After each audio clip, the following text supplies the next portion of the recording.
ஓம் அப்படிங்கிற எழுத்தை யூஸ் பண்ணி விநாயகர் வந்து ரொம்ப ஈஸியாக எப்படி வரைகிறது அப்படிங்கிறத பார்க்கலாம். ஸோ ஃபஸ்ட்டு ஓமில் இருக்கக்கூடிய அந்த 3 அப்படின்னு ஃப்ரண்ட்டில் தெரியும் இல்லையா, அந்த எழுத்தை நான் இது மாதிரி 2 லைன் யூஸ் பண்ணி வரைஞ்சிக்கிறேன். இப்போ அதோட ரைட் சைடில் வந்து விநாயகரோட ஃபேஸ் ஒன் சைடில் தெரிகிற மாதிரி நான் வரைஞ்சிருக்கேன். ரொம்ப சிம்பிளான ஸ்டெப்ஸ் தான். இப்போ அவங்களுக்கு தலையில் இருக்கக்கூடிய கிரீடம் வந்து கீழேருந்து மேல் நோக்கி வரைஞ்சிக்கோங்க. ஸோ ஸ்டெப் பை ஸ்டெப்பாக அதோட அளவுகளை வந்து குறைச்சிட்டே போங்க. அதே மாதிரி உள்ளக்க இருக்கக்கூடிய டிசைன்ஸ் வந்து உங்களோட விருப்பத்துக்கு ஏற்ற மாதிரி நீங்கள் வந்து டிசைன்ஸ் வரைஞ்சிக்கலாம்.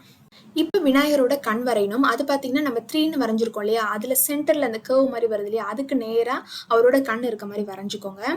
அதே மாதிரி இந்த டிராயிங் வரைகிறதுக்கு டிராயிங் பென்சில் தான் இருக்கணுங்கிற அவசியம் கிடையாது. நம்ம நார்மலாக யூஸ் பண்ணுவோம் இல்லையா, அந்த பென்சிலை யூஸ் பண்ணி நம்ம வரைஞ்சிக்கலாம்.